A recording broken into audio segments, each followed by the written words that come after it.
네, 오늘 염키프루 이번 주 수요일 날이 여러분들 잘 아시는 달력에도 써 있는 염키프루입니다. 염키프루는 욤이라는 뜻은 날이라는 뜻이고 키프루는 속죄하다, 하라는 통회하다라는 뜻이 있습니다. 오늘 이 말씀 함께 나눌 텐데요. 말씀 들어가기 앞서서 우리 함께 기도하고 들어가도록 하겠습니다. 기도하겠습니다. 주 하나님, 저희가 대속죄일에 관해서 배웁니다. 그러나 주님, 우리가 회개하지 못하면 무슨 의미가 있습니까? 심령들마다 주님 말씀 담을 때마다 이 심령 속에서 뜨거운 회개의 불길들이 타오르게 역사해 주시사 우리의 더러움을 도말하시고 성령의 불로 태우시사 정결케 하셔서 정금같이 나오는 성도들 만들어질 수 있도록 우리 심령 가운데 주의 성령의 불을 당겨 주시옵소서. 오늘도 간절히 사모하며 주님만을 바라보는 영혼들 속에 주의 역사하심과 일하심이 있기를 소망하며 살아계신 우리 구주 예수와의 이름으로 감사하며 기도드렸습니다. 아멘. 예, 욤키프루 대속죄일입니다. 그냥 속죄일이 아니라 대속죄일이래요. 1년에 한 번 대제사장이 지성소안으로 들어가기 때문에 그렇습니다. 말씀은 레위기 16장 29절에서 34절 말씀입니다. 본문 읽겠습니다. 너희는 영원히 이 규례를 지킬지니라. 일곱째 달 곧 그 달 10일에 너희는 스스로 괴롭게 하고 아무 일도 하지 말되 본토인이든지 너희 중에 거류하는 거류민이든지 그리하라. 이날에 너희를 위하여 속죄하여 너희를 정결하게 하리니 너희의 모든 죄에서 너희가 여호와 앞에 정결하리라. 이는 너희에게 안식일 중의 안식일인즉 너희는 스스로 괴롭게 할지니 영원히 지킬 규례라.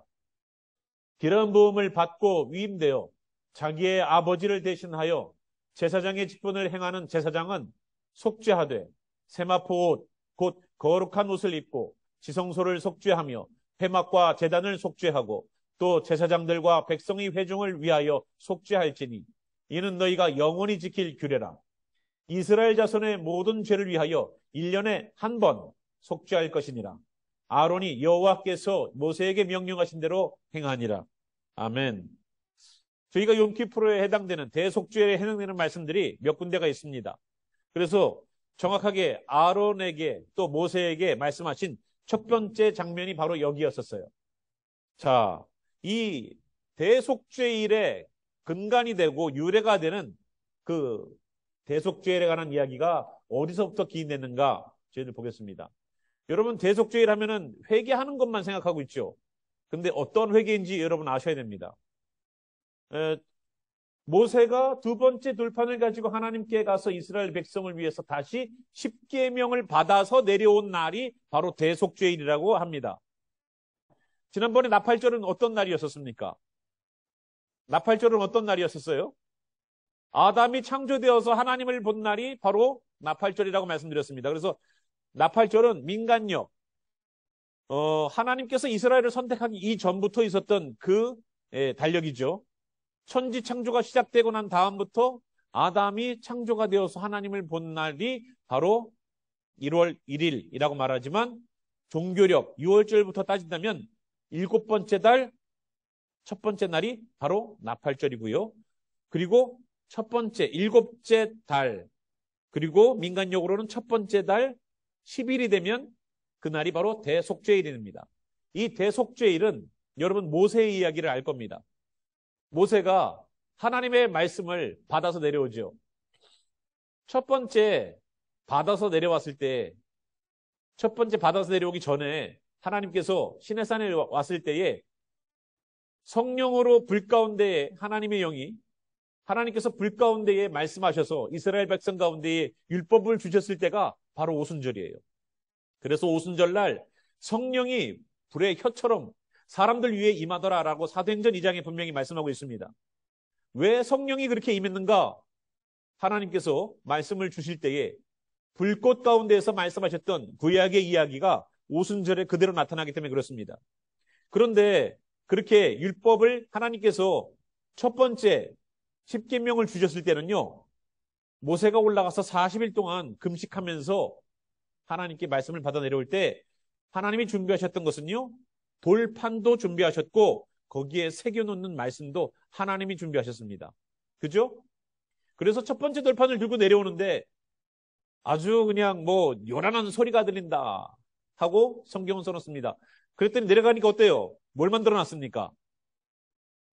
금 송아지를 만들어놨죠. 금 송아지를 만들면서 사람들이 뭐라 그럽니까? 아론 보고 우리를 인도할 신을 만들라라고 말합니다. 인도하여서 들어가고 싶은 땅은 분명히 있어요. 가나안 땅이라는 천국 같은 그러한 곳으로 들어가고는 싶지만 하나님은 꼭 아니어도 된다라고 생각했던 사람들이 바로 이스라엘 사람들이었습니다. 하나님 아니어도 된다. 이 땅에서 내가 행복하게 살아도 돼. 그런데 하나님은 아니어도 돼. 그래서 우리가 선택한 것이 바로 금송아지를 선택했습니다. 금송아지는 이집트라는 나라가 나일강의 물을 끌어다가 농경 문화를 발달시키면서 가장 필요한 짐승은 바로 소였었어요. 우리 한국도 마찬가지죠. 농사할 때 가장 재산 미천은 바로 소였습니다. 그래서 농사를 짓는 사람들에게 가장 중요한 신 중에 하나가 바로 소신이었어요. 그런데 그거를 금으로 만들어서 송아지가 태어나면 이제 또다시 뭔가 귀하게 또 농사 지을 수 있는 기반이 마련되기 때문에 이집트인들은, 애굽 사람들은 금송아지를 신으로 섬겼었습니다. 그래서 하나님께서 10가지 재앙 가운데 짐승에게도 벌을 내리시죠. 그 재앙이 바로 이집트인들이 섬겼던 10가지 재앙들을 무너뜨리는, 그들의 신들을 무너뜨리는 귀한 일이었습니다. 그래서 이스라엘 백성들은 자기네들에게 풍요를 갖다 줄 수 있는, 잘 먹고 잘 살고 행복하게 재미지게 이 땅을 살 수 있는 애굽 땅에서 봤던 금송아지를 만들어 놓고 그것을 신으로 생각하면서 따르기를 원했습니다. 그 소리를 듣고 내려가 보니 모세가 어떤 일을 벌이셨습니까? 아이고, 그냥 얼마나 그냥 난잡한 일을 벌이고 있는지 몰라요. 그래서 거기에서 격분한 나머지 그 돌판을 던져서 깨버립니다. 그리고 하나님의 일들을 감당하는 레위인들에 의해서 그 금송아지 사건에 연루되어 있었던 사람 3,000명을 죽여버리십니다. 그죠? 그런데 문제가 어디서 발생했냐면 하나님과 모세에게서 발생을 해요. 뭐냐? 이 이스라엘 백성들을 다 죽여버리겠다는 겁니다. 이스라엘 백성들을 하나님이 다 죽여버리겠대요. 모세가 하나님을 말리느라고 얼마나 금식하면서 기도했는지 모릅니다. 그래서 하나님이 뭐라고 그러셨어요? 돌판은 네가 만들어 와라. 쏘는 건 하나님이 쏘줄 테니까. 그래서 돌판을 처음과 똑같이 모세가 가지고 올라갑니다. 그리고 또다시 40일 동안 금식을 합니다.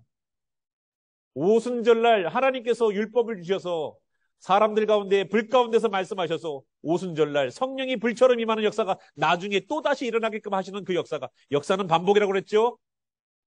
하나님은 또다시 하십니다. 그래서 그 역사를 오순절날 역사하셨어요. 그랬는데 이제 두 번째 돌판을 만들어갖고 올라가갖고 하나님이 그것을 써주셔갖고 다시 내려보내셔서 모세가 내려오는 것을 율법과 함께 그 돌판과 함께 모세가 내려오는 걸 보고서 사람들은 또다시 감사하고 축복했어요. 얼마나 감사했는지 몰라요. 왜요? 우리가 하나님으로부터 용서함을 받았다는 기쁨이 있었어요. 우리가 하나님께서 우리를 용서해 주세요라고 말을 할 때 안 돼. 모세 너 하나만 남겨놓고 내가 다 죽일 거야. 왜? 금송아지 사건 때문에 아론부터 시작해서 모두가 다 우상숭배를 했기 때문에 그렇습니다. 모세가 뭐라 그래요? 생명책에서 내 이름을 지워도 저들을 살려주세요. 생명책에서 내 이름을 지우실지라도 저들을 살려주십시오 하고 간절히 매달립니다. 나는 구원 못 받아도 저 사람들 구원해 주세요. 하나님이 그걸 봤다고요. 나는 구원 못 받아도 내 자식은 구원받게 해주세요가 부모 아니에요. 모세는 이스라엘 백성들을 나무로 생각하지 않았어요. 내 가족이요. 내가 정말로 사랑하는 사람이라고 생각했어요. 그래서 자기의 목숨을 내놓고서라도 하나님 저들을 살려주세요. 하나님이 그것 때문에 저들을 살렸다고. 여러분 가정에도 한 명씩은 영적 파수꾼이 되어서 가족을 위하여서 주님 나는 아니어도 저 사람은 구원받게 해주세요 라고 무릎 꿇는 무릎 때문에 주님께서 긍휼히 보시는 역사가 일어나길 소망합니다. 그래서 항상 가정에 한 명씩은 와 있어요. 그죠? 한 명씩은 와 있죠. 기도하셔요. 주님, 나로 하여금 주님의 귀한 역사 감당할 수 있도록 모세처럼 기도하는 자가 되게 도와주세요. 그것 때문에 용서해 주셨어요. 그래서 말씀을 주셨어요. 그 말씀을 들고 내려오니까 사람들도 기뻐했어요. 모세가 내려온 것을 보고 기뻐했어요. 왜? 우리가 용서받은 증거니까. 우리가 하나님으로부터 용서받은 증거니까. 그래서 너무 감사했어요. 모세가 올라가서 40일 동안 금식하면서 기도했죠. 그것 때문에 이 대속죄일이 되면은 금식을 합니다. 모세의 율법 가운데에 유일하게, 여러분 절기는요 잔치예요. feast, 잔치예요. 그런데 유일하게 금식하라고 한 절기는 바로 대속죄일이에요. 새해가 시작되어서 열흘째가 됐는데 대속죄일이에요. 우리 한국은 새해가 시작되고 열흘쯤 지나면 떡이 남아서 집에서 구워 먹고 볶아 먹고 지져 먹고 튀겨 먹고 할 거예요. 그죠? 그런데 이 사람들은 열흘이 지나니까 나팔절 기간 가운데도 나팔을 불면서 회개의 마음을 계속 종용합니다. 회개하라, 회개하라, 회개하라. 나팔을 불면서 나팔절 기간 가운데 새해가 됐는데 회개부터 시켜요. 새해가 됐는데 우리는요 덕담하러 다니고 인사하러 다니고 세뱃돈 받으러 다니고 정신없죠. 내 행복이니까. 새해가 되어서 한 살도 먹고서 내 행복이니까. 이스라엘은 어때요? 새해가 되면 하나님의 시간이라고 생각해요. 다시 하나님 앞에서 내가 내 신앙을 부여잡고 똑바로 신앙생활 해버리라. 새해가 되면 내 신앙 똑바로 한번 세워봐서 주님 앞에서 복을 받으리라. 그래서 샤나토바, 올해는 하나님으로부터 내가 복받는 좋은 한 해가 될 거야 라고 서로를 블레싱 해주면서 그렇게 나아가는 해가 돼요. 그런데 어디서부터요? 회개함부터. 나팔을 분다고 그랬죠. 나팔을 불면서 지난번에 말씀드렸잖아요. 회개하라, 주님께서 임재하신다. 회개하라, 깨어라. 계속 메시지가 외쳐져요. 나팔로. 나팔 소리만 들어도 가슴이 계속 은혜가 있어. 언제 증폭돼요? 바로 욤키프르데이, 대속죄일이 되어서 그것이 빵 터져버리는 거예요. 주여 우리의 죄를 용서하소서. 하루 온종일 밥만 안 먹는 것이 아니에요. 물도 안 마셔요. 110도, 120도까지 올라가는 그 뜨거운 그 중동 지역에서 물을 안 마신다는 것은 자기의 목숨을 내놓는 것과 마찬가지예요. 우리 사람 몸의 수분이 70% 이상이에요. 그런데 수분을 공급하지 않아요. 하루 종일. 밥도 공급하지 않아요. 그래요. 밥을 안 먹을 수 있어요, 하루. 그런데 수분은 어떤가요? 이거는 금식이 아니라 완전 단식이에요. 아무것도 안 먹으면서 하루 종일 주님을 향하여서 울부짖으면서 기도해요. 가만히 있어도 힘든 시간인데 울부짖으면서 기도한다고요. 주여 우리의 죄를 용서하소서. 여러분 죄에 대해서 그렇게 울부짖으면서 정말로 그냥 속이 뒤집힐 정도로다가 주님 앞에 주여 나의 죄를 용서하소서라고 기도해 본 적이 있습니까? 없지요. 없으면 안 돼. 교회라는 곳은 그런 사람들이 모인 데예요. 내 죄에 대한 회개가 없이 어떻게 예수님 믿는 그리스도인이라고 말을 해요? 교회 다니면 그리스도인이에요? 성경 공부 마치면 그리스도인이에요? 교육이 맞춰지면 그리스도인이에요? 아니에요. 내 죄가 아파지고 내 죄를 씻어주신 분이 오직 예수와 우리의 구원자라는 것을 경험하지 않고서는 우리는 그리스도인이 아니에요. 교회에 와 있는 교인은 될 수 있어요. 어느 교회에 소속된 사람은 될 수 있어요. 그러나 이 죄라는 것이 얼마나 중요한 것인지를, 죄에 대해서 씻어주시는 역사가 얼마나 중요한지를 경험한다는 것은 이 기독교의 가장 근본이고 가장 기본이에요. 기초예요. 거기서부터 여러분의 신앙이 빌드업 되는 거예요. 그래서 회개하라는 메시지가 여러분들에게 귀하게 있길 바랍니다. 이 금식하라는 것, 그래서 금식하는 것 뿐만 아니라 물 한 방울 안 먹는 단식입니다. 그리고 이날은 자신의 죄에 대해서 스스로 괴롭게 하는 절기예요. 누군가가 쿡쿡 찔러서 너 죄 졌으니까 회개가 아니라 자기 스스로가 돌아봐서 괴롭게 만드는 거예요. 얼마만큼 괴롭게 만들어야 되느냐? 통곡할 정도로. 그러면 우리가 회개하라고 그러면 어떤 분은 쥐어 짜는 분도 있어요. 회개하라고 하면 얼마나 쥐어 짜는지 기억을 하려고 그래, 잠깐만. 내가 뭘 잘못했지? 이미 여기서부터가 틀린 거예요. 죄가 기억나는 것은요, 내가 기억을 의도적으로 해서 기억나는 것이 아니라 성령님이 가르쳐 주세요. 너 뭐 잘못했어라고. 내가 뭔가 사고가 나거나 뭔가가 문제가 있으면 번뜩 떠오르는 생각이 있어요. 혹시 이것 때문에 있어요, 없어요? 저만 그런가요? 혹시 그것 때문에 그러세요, 주님? 맞을 수 있어요. 맞을 수 있다고요. 주님, 그것 때문에 나라에게 이렇게 하십니까? 하는 수가 있어요. 우리가 정말로 자신을 스스로 괴롭게 하는 밥만 끊고 물만 끊는 것이 아니라 내가 죄를 끊어내기 위한 몸부림이 있어야 된다는 것을 우리는 알아야 돼요. 이게 대속죄일이 이런 의미들을 가지고 있다는 겁니다. 자, 여러분들 대속죄일 잘 아실 겁니다. 대속죄일은 7가지의 절기 가운데 있는 오순절 중심으로 6번째 있는 절기가 바로 대속죄일이에요. 그런데 이 대속죄일은 가지가 연하여졌다고 말하고 있죠. 대속죄일은 가지가 연결되어서 무교절과 연결되어 있습니다. 이렇게 가지들이 연결되어 있는 것은 의미가 있어요. 그냥 삐쭉 자라지 않고 연결되게끔 만드셨어요. 왜? 이 2가지의 이 절기들이 다 연관성이 있기 때문에 그렇습니다. 그래서 무교절에 뭐예요? 죄 없으셨던 예수님께서 부활의 열매로 죄 없으심이 증명이 된 거예요. 무교절이 지나면 초실절이 됩니다. 초실절날 예수님이 부활하신 이유는 예수님이 죄가 없다는 것이 증명됐기 때문에 그래요. 죄의 싹은 뭐라고요? 사망이다. 죄의 결과는 사망이라는 거예요. 그런데 우리가 예수님이 사망하지 않고 물론 사망하셨지만 다시 일으키신 이유는 그가 죄 없으심이 판명됐기 때문에 그런 거예요. 그래서 그 무교절날 그 역사가 동일하게 그 의미들이 대속죄일날 펼쳐지는데 먼저 우리가 전도서 말씀 계속 우리가 이 말씀 지금 묵상하고 있죠. 이미 있던 것이 후에 다시 있겠고 그죠? 이미 있던 것이 후에 다시 있겠다는 거예요.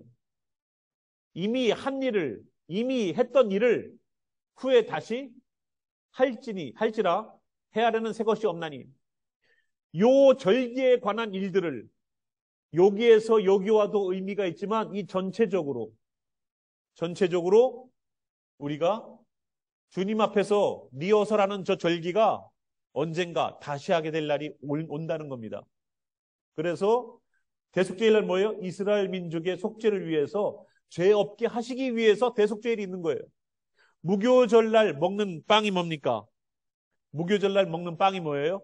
너무 쉽죠? 무교병이라고 그러죠. 무교병. 저희 교회에서 성만찬을 할 때 제가 무교병을 집에서 직접 구워옵니다. 저희 교회 성만찬은 어디 가서 사오는 게 아니에요. 제가 직접 밀가루를 가지고서 구워옵니다. 그런데 그 밀가루를 구워서 올 때 그 안에는요, 이스트가 들어가지 않는 생 밀가루로만 바짝 그냥 구워와요. 어떤 분들은 그것만 먹어도 맛있다고 그러는데, 예, 집에서 또 해달라고 그러는데, 예? 그거 무슨 예? 먹으려고 하는 게 아니기 때문에 제가 안 만들어줍니다. 예. 그렇게 아무것도 없이 그냥 밀가루만 물에다 반죽해가지고 그냥, 예, 굽는 거예요. 기름도 안 둘러요. 그냥 굽는 거예요. 그래서 그러한 무교병을 통해서 이스트를 통하여서 빵이 부풀어서 빵이 소프트한 빵이 아니라 딱딱한 쉘처럼 되어 있는 그 질긴 빵, 그것을 예수님께서는 무교절날 먹었던 무교병처럼 예수님이 죄 없다라는 것을 보여주는 거예요. 그런데 대속죄일날 어떤 일이 벌어집니까? 무교절과 대속죄일은 같은 절기예요. 어떻게? 죄를 없이 하는 절기예요. 예수님이 죄가 없으셨던 것처럼 이스라엘 백성들은 죄가 소멸되고 없어지는 귀한 일들이 되기 위하여서 하나님께서는 이 2가지 절기를 같은 맥락으로 이어놓으셨다는 것을 우리는 봐야 됩니다. 아멘. 예, 저희가 다음 주에는 초막절을 합니다. 초막절은 어디랑 이어질까요? 여기 초막절이 끝에 이제 7번째 마지막 절기죠. 이게 어디랑 연결되냐면 6월절이랑 연결돼요. 6월절. 여기 첫 번째. 6월절과 초막절이 어떤 의미인지 다음 주에 또 보도록 하겠습니다. 자, 염키프로 제사를 어떻게 드리는지 한번 저희들 보겠습니다. 대제사장이 향로를 가지고 여호와 앞 제단 위에서 피운 불을 그것에 채우고 또 곱게 간 향기로운 향을 2손에 채워가지고 휘장 안으로 들어갑니다. 그래서 자기의 죽음을 면할 수가 있었어요. 첫 번째가 뭐라고요? 이 향로에다가 향을 가지고 하는데 그 불은 어디에서요? 번제단에서. 근데 번제단에 있는 불은 어디에서 온 거예요? 라이터에서 왔죠? 가스불에다 라이터에 탁 해서 불 붙인 거 아니잖아요. 하나님께서 번제단에 있는 불은 하나님이 주셨어요. 그죠? 하나님이 내리셨습니다. 그런데 하나님께 번제단에서 하나님이 주신 불 이외에 다른 불을 가지고 제사 드리면 어떻게 돼요? 죽어요. 이 말은 무슨 말인지 아세요? 성령이 아니고서 다른 뜨거움은 죽습니다. 교회가 그래요. 교회가 뜨거워야 되지요. 교회가 뜨거워야 되지만 성령의 뜨거움이 아니라 내 기분의 뜨거움은 결국은 죽어요. 하나님이 용서하지 않으세요. 교회의 뜨거움은 말씀과 기도와 성령의 터치하심 통하여서 거기에서 뜨거워지는 그런 역사가 일어나길 바랍니다. 두 번째, 분양하고 나와서는요, 대제사장 자신과 본속들, 자기의 가족들의 속죄를 위해서 숫송아지를 잡습니다. 제사장과 제사장의 가족들을 위해서 잡는 것은 숫송아지고요. 백성들을 위한 것은 다른 짐승입니다. 보시죠. 그래서 그 숫송아지의 피를 가지고 들어가서 속죄소 동쪽에 뿌리고 또 속죄소 앞에 7번 뿌립니다. 숫송아지를 가지고 자기의 죄와 자기 가족의 죄를 위해서 회개해야 돼요, 먼저. 제사장은. 그러니까 우리가 회개를 이야기할 때 목회자는 먼저 자기의 죄와 우리 가족들이 혹시라도 죄를 짓지 않았는가에 대하여서 회개해야 된다는 겁니다. 세 번째는 욤키푸르의 제사 가운데 이게 메인이고 하이라이트일 수 있어요. 뭐냐면 백성의 죄를 속죄하기 위해서는요, 염소를 잡습니다. 그런데 그 피를 가지고 또다시 그 지성소 안으로 들어가서 속죄소 앞에 뿌리는 일들을 하죠. 여기 보시면 알지만 염소가 몇 마리예요? 한 마리, 두 마리가 있죠. 이 두 마리가 있는데 염소 중 한 마리를 제비 뽑아가지고 제비를 뽑습니다. 그래서 한 마리를 속죄제를 위해서 취합니다. 속죄제를 위해서 취할 때에 이 속죄제는요, 속죄제의 특징이 뭡니까? 속죄제의 특징은 피만 써요, 피. 그리고 짐승의 가죽과 고기와 내장과 똥은 어떻게 해요? 저기 영문 밖에다가 처리를 해요. 속죄는 그렇습니다. 자, 그래서 속죄를 하기 위해서 한 마리를 취하고요. 또 한 마리는 어떻게 한다고요? 다른 한 마리는 속죄의 희생으로 대속의 안수를 받은 후 이스라엘 백성들의 죄를 그 염소, 뽑힌 염소에다가 안수를 해갖고 죄를 다 전가시켜버려요. 그리고 광야로 내보내서 죽였습니다. 그 광야에서 그 염소가 방황하다가 결국은 죽겠죠. 그래서 우리의 죄를 전가한 그 염소가 사단에 의해서 광야에서 죽임 바 되어서 우리의 죄를 사단이 가지고 가는 것으로 형상화시켰습니다. 이해되시죠? 그래서 여러분 아사셀이라고 들었을 거예요. 아사셀. 예. 아사셀 것처럼 그것은 사단을 뜻합니다. 우리의 죄를 가지고 가는 건 누가 가지고 가요? 사단이, 죄악된 사단이 가져가는 거예요. 한 마리 염소는 어떻게 한다고요? 잡아서 저 속죄소 안으로 들어갑니다. 누구를 위해 죄? 백성의 죄를 위하여서 속죄하는 거예요. 그 제사장이 그래서 여기 제비 뽑은 걸 이렇게 보이고 있어요. 붉은 끈들을 가지고 있죠? 자, 이때에 어떤 일이 있었냐면 이 두 염소 가운데에 속죄제로 드리는 한 마리는 잡아서 피를 가지고 들어가지만 한 마리의 염소는 우리의 죄를 안수해서 전가시켜서 광야로 내보낸다고 그랬죠. 사람이 없는 먼 곳으로 끌고 가서 거기서 놔줘요. 그리고서 돌아옵니다. 돌아오면 그 염소가 우리의 죄를 가지고 광야에서 죽었다는 증거가 있어야 될 거 아니에요. 그래서 이 염소의 뿔에다가 붉은색 실을 감습니다. 저 아사셀에게 보내는 염소에다가는요, 붉은색 실을 뿔에다가 감아요. 그리고 또 하나의 실은, 붉은색 실은 성전에, 저기 뒤에 보면 성전에 문이 있죠? 여기 성전이 있지 않습니까? 성전에 여기 문입니다. 이 성전의 문고리에다가 붉은색 실을 묶어 놓습니다. 그러면 그 아사셀에게 갔던 그 염소가 잡혀서 우리의 죄가 도말되었을 때 어떤 증거가 나타나냐면 성전 문고리에 내놓은 붉은색 실이 하얀색 실로 변한답니다. 그래서 우리가 주홍같이 붉을지라도, 우리 죄가 주홍같이 붉을지라도 눈과 같이 희게 될 것이다라는 말씀이 바로 거기서 나오는 거예요. 그냥 막 나오는 게 아닙니다.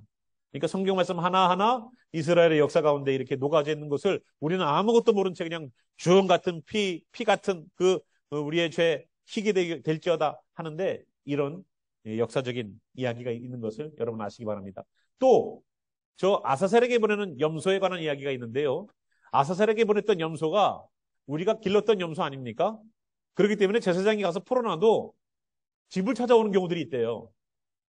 다시 마을로 들어온답니다. 그러면 안 되잖아요. 죄가 없어져야 되는데, 죄가 도말돼야 되는데, 죄가 다시 우리에게 돌아오면 안 되니까 그 다음부터 행했던 방식은 그 염소를 가지고 낭떠러지로 가서 밀어서 떨어뜨려서 죽였답니다. 좀 인위적인 방법이죠. 그런데 여러분 아실 거예요. 예수님을 잡아서 죽이려고 할 때에 사람들이 어디로 예수님을 끌고 갔어요? 낭떠러지로 가지고 가서 떨어뜨려 죽이려고 했단 말이에요. 이게 사단의 계략인 것을 여러분 아셔야 됩니다. 하나님은 분명히 십자가상에서 어린 양, 유월절 어린 양으로 십자가에서 우리의 죄를 위해서 돌아가셔야 되는 분이 예수님인데 어떻게 죽이려고 그랬어요? 사단에게 밥 주는 것으로다가 죽이려고 했다고요. 예수님. 그래서 누가복음에 보면 예수님의 말씀을 듣고 분개했던 대제사장들과 그들이 예수님을 낭떠러지로 데리고 가서 떨어뜨려 죽이려고 할 때 예수님이 그들을 피해서 나오시는 모습을 보게 됩니다. 사단의 계략이 그래요. 하나님이 예수님을 가서 죽어라. 이스라엘 백성들의 모든 인류의 죄를 위하여서 죽어라고 하셨지만 아무 데서나 죽는 것이 아니라 아무 방법으로 죽어서는 안 됩니다. 하나님의 계획이 분명히 있어야 돼요. 그래서 예수님은 낭떠러지에서 떨어져 죽을 수 없다라는 것을 저희가 알아야 됩니다. 그리고 네 번째, 여호와 앞 제단 앞으로 나와서 제단을 속죄하기 위해서 숫송아지의 피와 염소의 피, 제사장의 피와 그리고 백성들의 죄를 위한 피를 가져다가 제단 귀퉁이 뿔들에 바릅니다. 이게 제단이에요. 여기에서 짐승을 잡아서 불을 태워서 죽이는 한마디로 말하면 큰 네모나게 생긴 제단이에요. 그런데 그 제단의 네 귀퉁이에는요, 이렇게 뿔이 있어요. 그 뿔에다가 피를 바르는 거예요. 그래서 정결하게 하라고요. 그러니까 우리의 죄를 씻는 것도 정결하게 하는 겁니다. 우리의 죄, 우리가 회개하잖아요? 정결하게 되는 거예요. 그래서 염소의 피를 가져다가 제단 귀퉁이 뿔들에 바르고 또 손가락으로 그 피를 그 위에 7번 뿌려 이스라엘 자손의 보정해서 제단을 성결하게 했다는 겁니다. 이 제단에서 제사를 드린다는 의미는 이스라엘 백성들이 그만큼 죄를 많이 졌다는 거예요. 그런데 그거를 정결하기 위한 계속된 작업을 하죠. 여러분 의사들이 항상 사람들을 치료하다 보면 자기에게 병균이 치료하다 보면 옮아올 수 있기 때문에 더 위생관념이 철저합니다. 수술방에 들어가는 의사들은요, 손으로다가 수도꼭지도 안 열고 수도꼭지를 발로 밟으면 버튼이 되어서 물이 나오게끔 해서 완전히 자기 몸에 아무것도 만지지 않고 거기다가 또 위생 장갑까지 끼고 들어가서 그 일을 합니다. 그죠? 그런 것처럼 제사장이 제사 드리는 저 장소는 거룩한 장소인 것처럼 보이지만 이스라엘 백성들의 죄가 만연한 곳이 될 거예요. 그죠? 그래서 그곳을 정결하는 정결 의식을 한다는 겁니다. 우리가 레위기에 있는 말씀과 히브리서에 있는 말씀들을 좀 저희들이 보겠습니다. 제 레위기 16장 27절에 보니까요. 속죄제 숫송아지와 속죄제 염소의 피를 성소로 가져다가 속죄했지요. 속죄하는 제사의 방법은 어떻다고요? 그 가죽과 고기와 똥을 밖으로 진영 밖에다가 가지고 나가서 불살라 버리는 겁니다. 그런 것처럼 예수님이 어떻게 돌아가셨어요?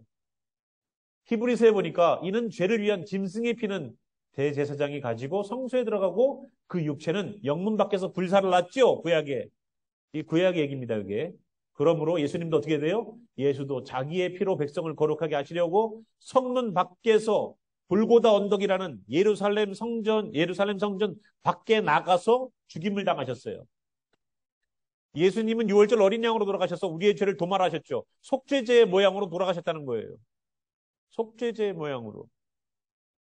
예수님이 우리의 죄를 위하여서 도말하기 위하여서 구약에서 속죄제 드리는 방식으로 돌아가셨다고요. 그런데 오늘 우리가 읽은 본문에는요. 중요하게 봐야 되는 세 번 강조된 것이 있습니다. 그것이 바로 영원히 지킬 규례라는 거예요. 29절에도 레위기 16장 29절에도 너희는 영원히 이 규례를 지키라. 일곱째 달, 곧 그 달 10일에 너희는 스스로 괴롭게 하고 아무 일도 하지 말되 본토인이든지 너희 중에 거류하는 거류민이든지 그리하라. 어떻게 하라고요? 영원히 지키래요. 대속죄일에 우리가 우리의 죄를 도말하는 그 일을 영원히 하래요. 두 번째, 16장 31절입니다. 이는 너희에게 안식일 중의 안식일인즉 너희는 스스로 괴롭게 할지니 영원히 지킬 줄이라. 또 영원히 지키래요. 자, 세 번째, 16장 34절입니다. 이는 너희가 영원히 지킬 줄이라. 이스라엘 자손의 모든 죄를 위하여 1년에 한 번 속죄할 것이니라. 아론이 여호와께서 모세에게 명령하신 대로 행하니라. 자, 영원히 지키래요. 영원히. 대속죄일에 우리의 죄를 씻는 그 일을 영원히 하래요. 우리가 예수님 믿을 때만 주님 나 잘못했습니다 고백하는 겁니까? 아니에요. 영원히에요. 영원히. 예수님이 우리의 죄를 씻어주시는 그 대속은 원타임입니까? 영원히에요.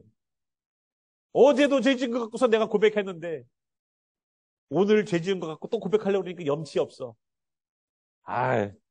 이거 어젠데 어제. 일주일 전도 아니고 한 달 전도 아니고 어제 지은 죄 갖고서 또 오늘 또 죄 졌어. 염치가 없어서 내가 용서를 못 구해. 이건 뭐라고 불러요 우리가? 거룩한 교만이라고 불러요. 거룩한 거 보이지만 거룩한 것처럼 보이지만 결국은 교만이에요.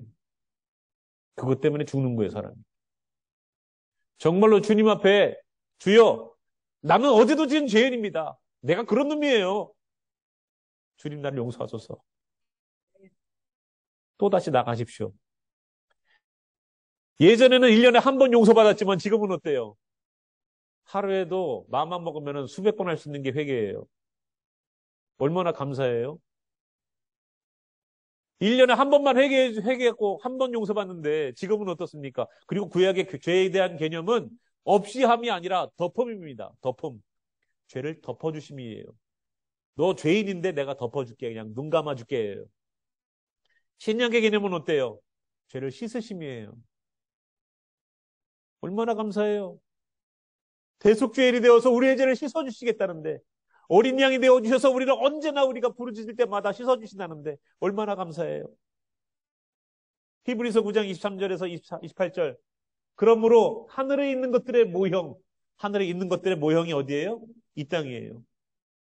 하늘에 있는 것들의 모형은 이런 것들로서 정결하게 할 필요가 있었으나 하늘에 있는 그것들은 이것들보다 더 좋은 제물로 할지니라. 하늘에 있는 성전과 이 땅에 있는 성전이 구분이 되죠. 그래서 하늘에 있는 것들의 모형이 바로 이 땅의 성전이에요. 이 땅의 성전으로서 정결하게 할 필요가 있었으나 하늘에 드리는 성전에는 더 나은, 더 좋은 제물로 드려야 된다는 겁니다. 그게 뭔지 아세요? 염소나 소나 양이 아니에요. 예수님이에요. 그래서 예수님이 속죄 제물로 돌아가신 거예요. 그리스도께서는 참것의 그림자인 참것이 있죠. 하나님 나라에. 여러분 하나님 나라가 우리가 뭐 한다고요? 찬양, 영광 돌리는 것. 참것이 있습니다. 그런데 그것의 그림자가 손으로 만든 성소라는 거예요. 이 땅에서는요. 이 땅에서 성전 만들어 놓죠. 그건 그림자예요. 자, 이것이 성전이라는 것이 예수 그리스도가 우리를 위하여서 십자가 지시고 구원하신 그것에 대하여서 알려주신 거야. 하나님 나라에 가서도 우리가 그렇게 나가야 돼. 바로 그 하늘에 들어가서 성소에 들어가지 않고 이제는 사람이 만들어 놓은 성소로 들어가는 것이 아니라 어때요? 바로 하늘로 들어가신다는 거예요. 이제 우리를 위하여 하나님 앞에 나타나시고 대제사장이 해마다 다른 곳에 피로써 성소에 들어간 것 같이 자주 자기를 드리려고 아니하실지니 이제 자주 양을 잡을 필요가 없다는 거예요. 그리하면 그가 세상을 창조한 때부터 자주 고난을 받았어야 할 것이로다. 예수님의 피로써 만약에 우리의 죄를 씻는다면 예수님이 수천, 수만, 수백, 셀 수 없을 만큼 돌아가셔야만 된다는 거예요. 그래서 이제 자기를 단번에 제물로 드려 죄를 없이 하시려고 세상 끝에 나타나셨다는 겁니다. 단번에 제물로 드려서 죄를 없이 하시려고. 한 번 죽는 것은 사람에게 정하신 것이요 그 후에는 심판이 있으리니 사람이 죽는 것은 한 번 정해진 거죠. 근데 그 이후에 뭐가 있습니까? 심판이 있습니다. 우리에 대한 이밸류에이션이 있어요. 이와 같이 그리스도도 많은 사람의 죄를 담당하시려고 단번에 들이심 받으셨고 구원에 이르게 하기 위하여 죄와 상관없이 자기를 바라는 자들에게 두 번째 나타나시리라. 이 말씀이 중요한 게 왜 그런지 아십니까? 죄와 상관없이 자기를 바라는 자들, 내 죄를 주님으로부터 씻고 예수 그리스도, 예슈아를 기다리는 그 사람들에게 어떤 역사가요? 두 번째 나타나시는 역사가 나타난다는 겁니다. 이거를요, 하나님의 교회,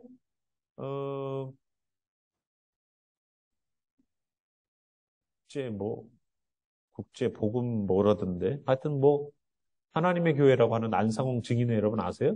이단. 여기 말하는 것처럼 두 번째 나타나시라 그러는데 두 번째가 자기래요. 어머니 하나님 부르는 데가 거기에요. 그럼 이분도 부활하셔야 돼요. 안상홍 그분도 부활하셔야 돼. 두 번째 나타난다 그러니까 자기가 두 번째래. 아, 그래도 수천 명이 모여서 예배 드리더라고요. 수천 명이 모여서 말도 안 되는 말을 듣고서 아멘하고 있더라고요.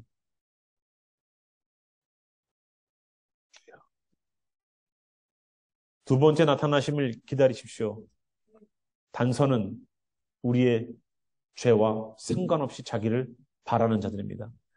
죄 안 짓고는 살 수 없겠지만 죄 안 지으려고 사는 사람들, 죄 안 지으려고 몸부림치는 사람들이 되시길 바라요. 그분들에게 두 번째 나타나십니다. 레위기 말씀입니다. 23장 29절에 이날에 스스로 괴롭게 하지 아니하는 자는 그 백성 중에서 끊어질 것이라. 이거 대속죄의 말씀이에요. 23장에도 대속죄를 말씀해놨어요. 이게 얼마나 중요한 말씀인지 아세요? 그날에 스스로 괴롭게 하지 아니하는 자는 그 백성 중에서 끊어진다. 회개하지 않으면 죽습니다. 회개는 기분 날 때, 감정 날 때 하는 게 아니에요. 회개는 의도적으로 작정하고 목숨 걸고 해야 되는 거예요. 여러분 직장 나가서 돈 벌고 먹고 사는 거 옵션입니까? 그거 안 하면은 당장 나가서 일 안 하면은 당장 여러분의 삶에 빵꾸가 나죠. 목구멍이 포도청이라고 안 하면은 못 하는 거죠. 근데 왜 하나님의 말씀을 이렇게 가벼이 여겨요? 하나님께서 분명히 여기 끊어질 것이다라고 얘기했잖아요. 여기서 말하는 그 백성 중에서 이스라엘 백성들, 하나님 나라 가는 백성 중에서 끊어집니다. 회개하는 거. 그래서 교회는 회개를 강조해야 돼요? 안 해야 돼요? 여러분들 기분 상하지 않게 그냥 좋은 게 좋다, 주님 사랑이시다라고 넘어갈까요? 아니에요. 우리가 정말로 주님 앞에 회개하는 자리에 쓰지 않으면 그 백성 중에서 끊어집니다. 회개는 옵션이 아니에요. 회개는 필수 과목이에요. 회개는 내가 상황과 형편을 봐서 하는 게 아니에요. 내 육신을 쳐서 복종하는 아니더라도 여기에 집중하셔야 돼요. 정말로 이 말씀 앞에서 우리가 온전하게 회개하는 우리가 되길 바랍니다.